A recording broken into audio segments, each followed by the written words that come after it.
Hello everyone.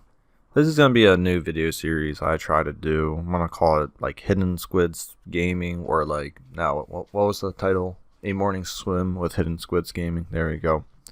Essentially on Sundays I have 20 to 30 minutes early in the morning that I never really have my best voice on. It's always kind of scratchy like this. I don't like to put it up for my guides or official audio. So I always struggle. What did I want to do with this time period? Well, not that there's enough podcasts out there already. However, I figure, you know what? If you need to hear something for 20 to 30 minutes, if you're bored somewhere taking a drive, I figured I can at least offer 20 to 30 minutes of just video game generic talk. This will be kind of my pseudo blend away from Darkest Dungeon. I'll start the first one out with Darkest Dungeon, just because I know that the most, and I haven't exactly thought of other ideas. But in the future, I will probably talk about the video game industry on a whole. What I'm doing with the channel, any drama or any games I plan on playing.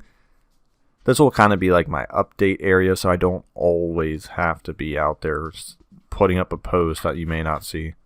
So as I said, this is kind of be the spot where just listen and enjoy. There's going to be no visuals, so you don't have to stare at your phone. You just kind of put your phone down and just listen, like I said, for the next 20 to 30 minutes. That's my intention. So let's actually get onto the podcast now that I kind of got that out of the way. So yes, everything Darkest Dungeon related. I do have a lot of video ideas coming out. I'm going to actually not show the one Black Reliquary I just recorded. Not that it was bad, but I'm going to repeat a lot of it. And the dungeon itself was actually super weird. I went into a short dungeon, went to the first battle room, and the dungeon was over. And then I had a huge gap, and I had complications, and yada yada yada. It was a huge video. I'm just going to jump right into actual veteran. There's been 3 dungeons out of Apprentice. Pretty much you fight the same enemies over and over again. It's not exactly anything extremely different.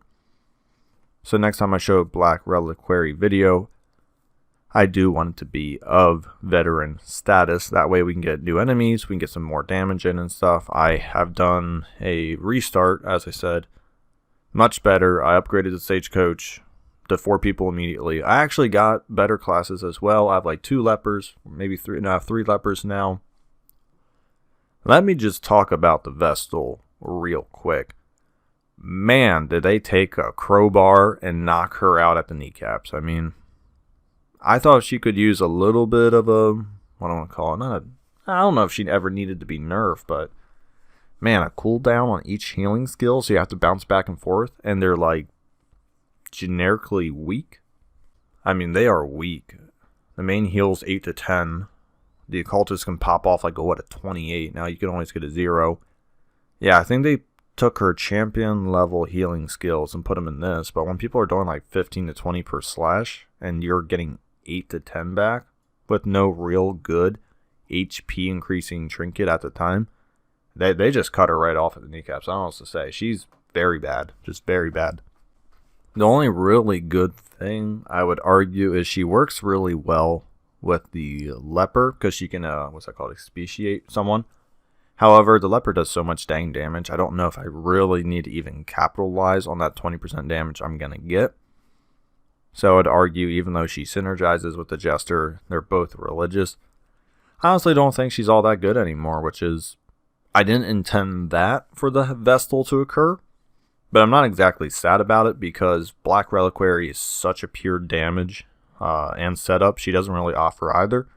And now that her heals are actually mediocre or very bad compared to the Occultist, I honestly don't know where I'm going to play her. I mean, you could do a damage lineup. I know some people are saying that, but I don't see it. Now, granted, I haven't played enough.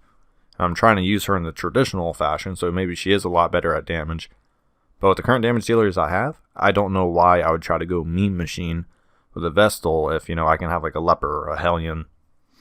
Highwaymen, they're pretty good. Now that you can just use Vendetta and set yourself up, they're a lot better. Well, I shouldn't say a lot better. They're already one of the best classes in the game. But I wasn't sure if their damage was going to be comparable. And now looking at them, nah, their damage is still comparable. They're still very good, so no worries on that. Sorry, quick side note. I'm normally not going to try to edit this too terribly hard, but this morning I have a really stuffy nose, and my mouth was really dry, so there's a lot of lip smacking. So this one will be heavily edited. But hopefully in the future, I don't have this bad of a stuffy nose, and hopefully my mouth doesn't sound like it's clicking every other 5 seconds. So, sorry, side note, that's the point of the podcast. This is just kind of free-flowing thoughts. Not too much of a scheduled thing here.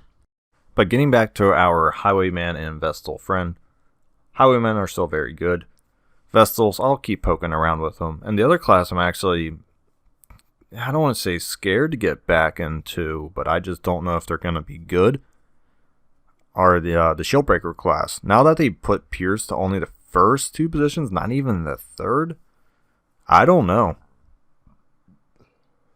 I honestly think she's just kind of generically bad now. She doesn't offer a whole ton of damage. She could be pseudo-tanky in a way. I guess I'll give her that. She could do what her preparation phase. I actually haven't played her all that much because of just her low HP, her lower damage, and now she doesn't really have a strong row diversity. I'm sure there's a role for her. I just haven't looked in it too terribly hard.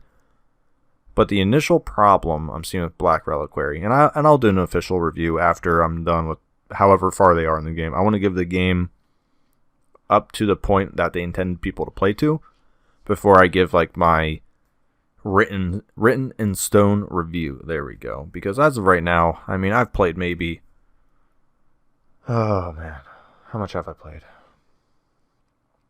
I've actually played a lot offline, and the reason for that is I was just really trying to catch up and also get a much better understanding of the game, so when you watch future videos, it's a little more cohesive. I'm not just sitting there just kind of going, you know, I want to get all those out of the way. I don't mind showing mistakes. I just do mind when I sit there just kind of sounding stupid or not reading, which was frustrating that I didn't do that for the first couple episodes.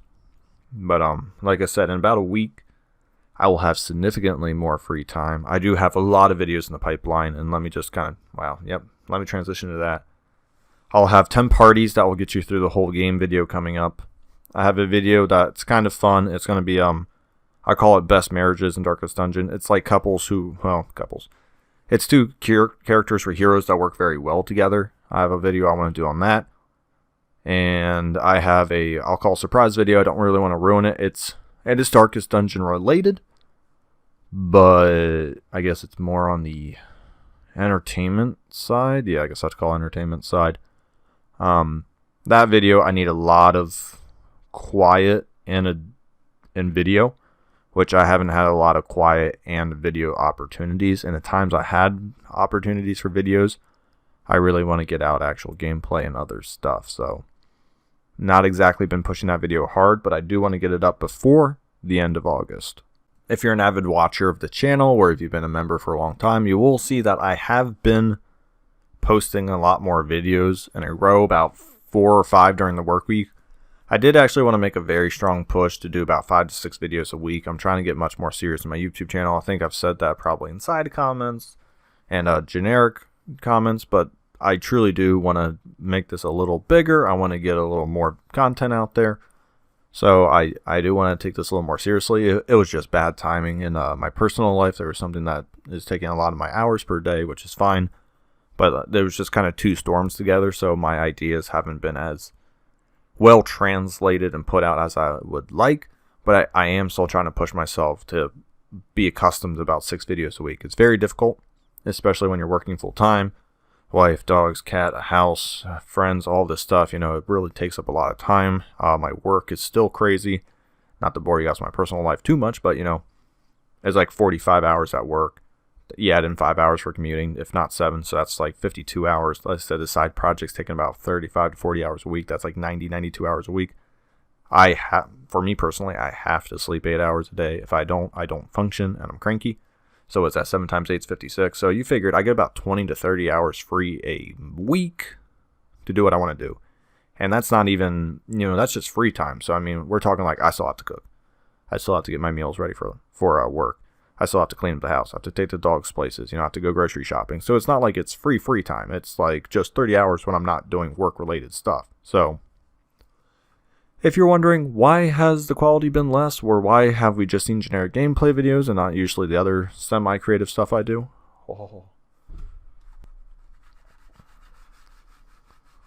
Oh, you know what? We'll leave that in there. I thought my computer shut off. The screens went blank. I just actually haven't moved my mouse in 12 minutes, which is what I fully intended this to be. I just thought my computer died. So, you know, that'll be fun. But yeah. So that's why the gameplay and interesting ideas haven't exactly been pushed out too terribly hard. But I do intend to get back to that after next week. So please, please, please, like I say, if you're an avid watcher of the channel, deal with me for one more week, please. And then we'll get back to some really fun stuff.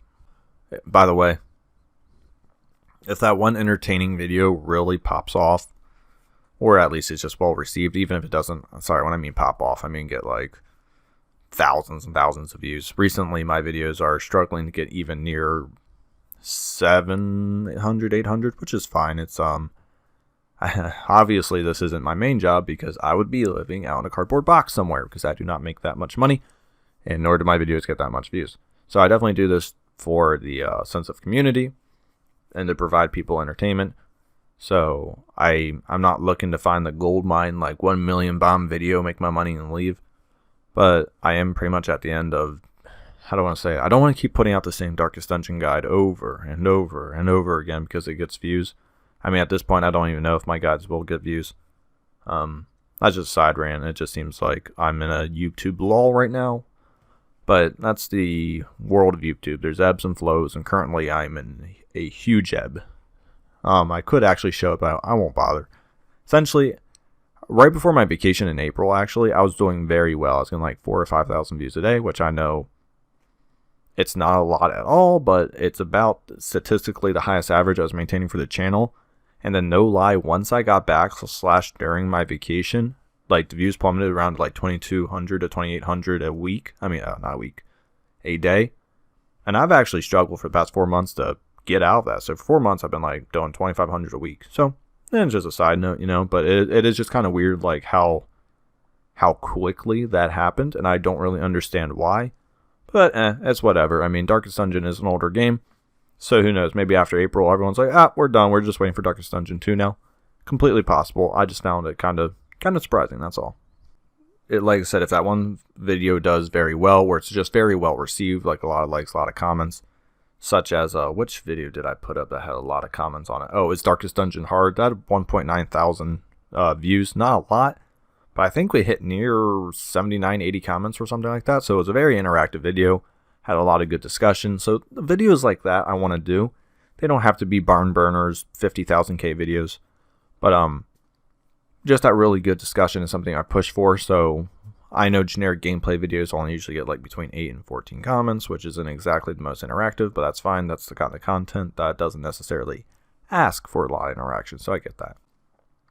But yeah, the video I want to put out, it's a little more on the creative side, so I'm excited for that. Now, I'm going to get back to Black Reliquary real quick. That was about a 5-minute tangent I didn't necessarily want to go on. But here we are. Oh my gosh. Black Reliquary. I really like it. It's different. I'm scared to go into the first boss on the sole fact I can't even imagine how much HP that thing has. I'm going to go on the channel here right now, guessing it. Guessing that the Janissary has... Ooh, how much HP do I want to give that bad person? I mean, enemies have like 60, 50 on average at moments. I mean, alright, not all of them. I mean, there's ones that have like 25 and 30. But, man, that's really tough. I'm trying to think about how much HP. I mean, I honestly want to say upwards towards the ends of 400 and 500. Because I recently popped off a 92 critical on the leper. So if they put their HP at like 2 to 250, it's just not enough.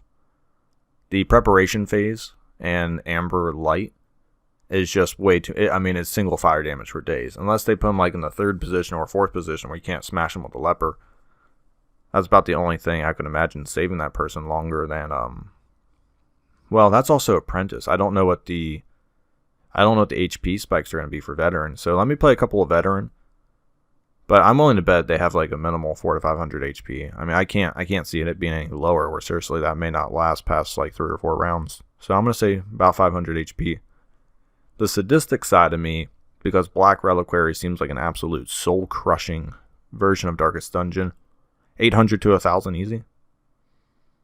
I think that would be pretty fair, especially with how much HP and damage the weapons are getting to. If you get Resolve 4, if you get the Resolve 4, get all the weapons and stuff up to Resolve 4, I could imagine you popping off like 130, 140 damage criticals with like the Leper and up with proper setups. So I could see her HP, well, their HP, I don't know which sex the Janissary is yet. But yeah, I could easily see it around 800 to 1,000. That, or maybe it'll be like a hag situation, just really annoying for 4 or 5 rounds. If you don't defeat her in that time period, you lose. But, yeah. So, 4 to 500 should probably be correct. But part of me really wants to say it's going to creep towards 800. Which is crazy, because that's a lot of damage to continuously pump out. Black Reliquary actually came out at a great time. Because it's really getting me in the new mindset for Darkest Dungeon 2. Though it's the same people, generally same mechanics. I mean, there's those 3 new mechanics, the Expatiated, Amber Light, and Enraged. Obviously, the preparation phase exists. New curios, new trinkets, new enemies. All that stuff is very useful. Curios are probably not going to be something, honestly, incredibly found in Darkest Dungeon 2. But just a generic mindset of just getting used to new enemies, new areas. Definitely, well, these were variations of skills. Darkest Dungeon 2 will probably have, oh gosh, per person, I'd be surprised if they kept many of the same. I mean, they might have 7 to 8 new skills per individual. That or the skills they did keep are going to be heavily modified. It might be only like half of what they used to be. So at that point, can you really say it's an old skill if half of it changes? I mean, it might have the same name, but I really doubt some of these skills are going to have the same purposes. That's for dang sure.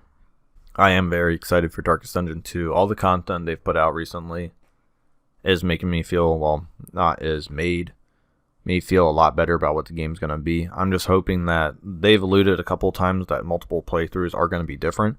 I don't know if they meant that in terms of success rate or all that, or if like actually your skills and your, I don't know how I want to say your skills, but if something stays different through each playthrough that you do successfully, well, maybe even unsuccessfully, I don't know, it's hard to say. I guess you should get through the game first before maybe it gets easier, I don't know.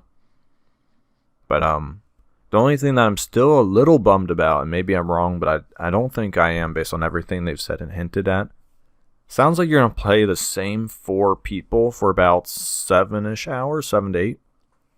I find that a little bumming because they already have, 10 people? And if I could only play a combo of 4 for about 7 to 8 hours, that's going to be a lot of time to get through all the combos. I feel like it's going to be very difficult to try out a lot of new things quickly. I mean, you could go in and do like 2 dungeon areas and be like, alright, party, it's trash, don't even worry about it.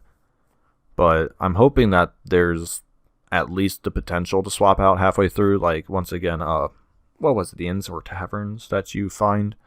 I know you can replace dead heroes, but I don't want to replace dead heroes sometimes. Sometimes I just want to do, like, a hero swap. Be like, oh, I'm going into the city next, and there's a, what's her name? There's the runaway, so I want fire. Or if they're weak against, if they're strong against fire, I want to take the runaway off and maybe put on Plague Doctor or, I don't know, Leper if I didn't have one already, so we'll see about that. That's like my only, I don't even want to say major concern, but it's only my real bummer. I really appreciated the creativity Darkest Dungeon gave. It's its greatest strength and also its greatest weakness, because there is so much you can do on your own that it's very difficult for a new player to come in and really understand the game well. So I do understand that, but I truly appreciate that. I know there was a time period in my life with this game that I almost gave up on it, around 55, 60 hours. All I had to do was do the Darkest Dungeon left, but I just couldn't seem to bring myself to it. I put it down for a while. Yeah, after I came back with a clearer head in about 5 to 6 months from just the raging and grinding, it really just kind of like, it was just really an epiphany at that moment. I just really opened up and I was like, wait a second. I'm like, why don't we just do all this? I immediately started a second playthrough after I beat the first one, and I cruised through it. Then I think the third playthrough I actually finally put on my YouTube channel. I think the third playthrough was when I officially started saying, you know what, I think I understand this game. Let's go put it up on YouTube of guides and stuff. Yeah, so it's been one heck of a treat, one heck of a journey. And yeah, I've really enjoyed it.